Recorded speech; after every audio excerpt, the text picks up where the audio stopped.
It's time for our retirement segment brought to you by Fidelity Investments. And for that, we want to bring in Chirstine Benz, Morningstar's Director of Personal Finance. And Chirstine, great to speak with you. So let's just start. We're looking at the market today. We're not too far from those record highs. When we talk about saving for retirement, I guess, how should we be thinking about this with high valuations? I think people who have many years until retirement really shouldn't overthink it. Yes, the market is high, but to my mind, the alternatives are really poor. So if you have, say, 10 years or more until retirement, hold as much in stocks as you can handle. And then also think about tipping some of your stock exposure into foreign stocks, because we've seen foreign stocks dramatically underperform US.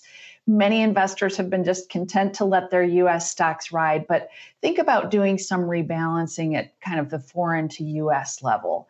And I always use the global market capitalization as kind of a starting point. The US market is like 56% of the global market cap today. Most investors don't have anything like 44% in foreign stocks, but kind of think about that as a sort of a way to set your direction if you are many years until retirement. Okay, Chirstine, let's talk to the 50-year-olds who are watching, because everyone younger, you can go up and down about 2 more times in your cycles, right, at least. You got $200K in a 401k right now, $200,000. What do? Keep it all in U.S. equities, or are you saying one U.S. equity fund, but break some of that 200K and look for, if your 401k manager offers it, some kind of global equity fund? Yeah, I think that makes sense, or just add a dedicated foreign stock fund.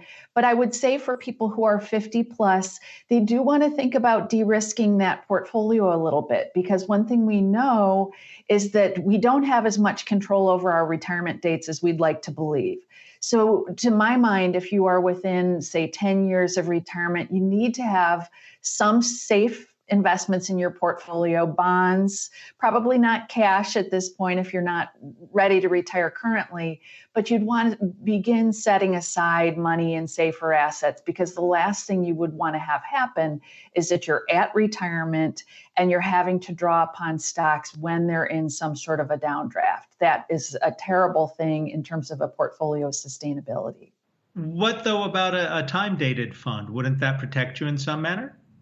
It absolutely would. And the great thing is that investors increasingly are using those all-in-one managed type funds, or they're increasingly managed accounts that people can use within their 401k plans.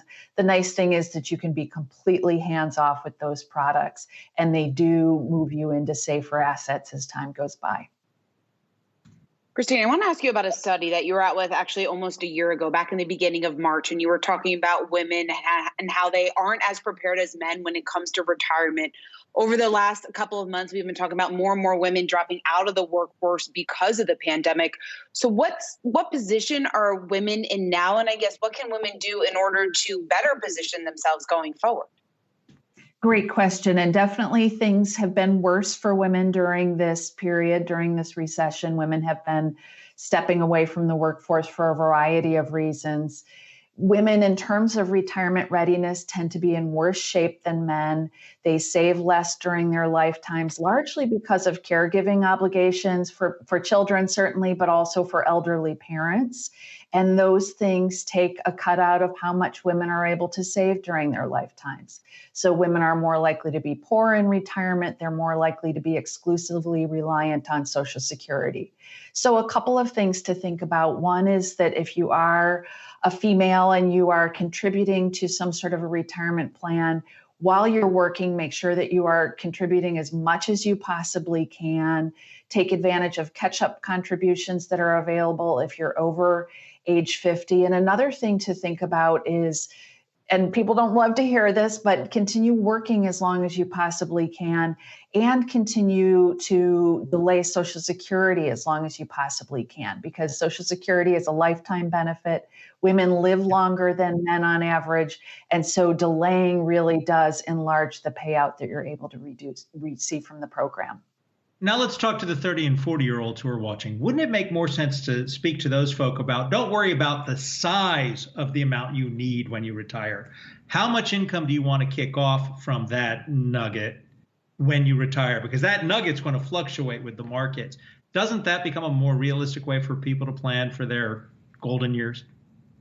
It absolutely does. And, you hit on a key thing, which is that to the extent that you can tune out some of the market fluctuations, that usually redounds to investors' credit. And I say put as much of this on autopilot as you possibly can.